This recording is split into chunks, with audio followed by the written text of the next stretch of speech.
The Cunning Old Snake and the Frogs. Once upon a time, near a tall mountain, lived an old and clever snake.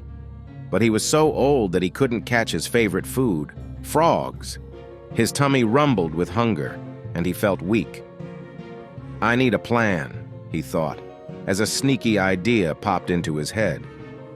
One sunny day, by a shiny pond full of frogs, the snake moved slowly, pretending to be harmless.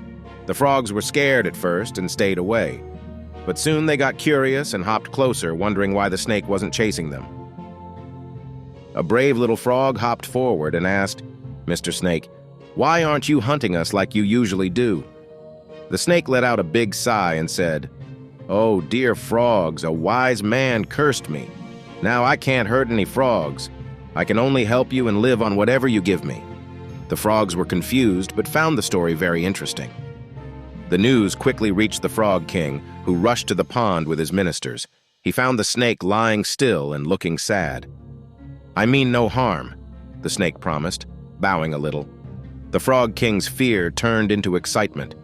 "What a great servant!" he cheered, hopping onto the snake's back for a fun ride. The next morning, as the Frog King waited eagerly for his ride, the snake groaned, "I am too weak to move without food." Feeling generous, the Frog King decreed that one frog should feed the snake daily to keep him strong. The frogs hesitated but obeyed their ruler.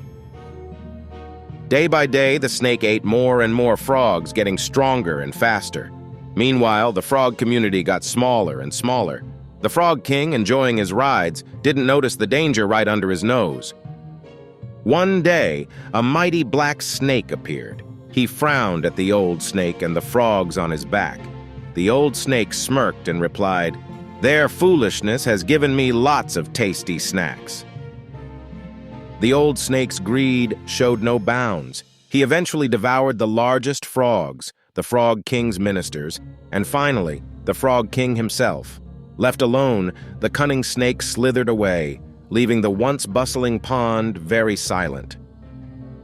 And thus, the snake's clever deception led to the end of an entire frog community. The tale teaches us to beware of deception, even when it comes from those who act like friends. Thank you for watching this story. Don't forget to subscribe for more delightful fun tales to enjoy.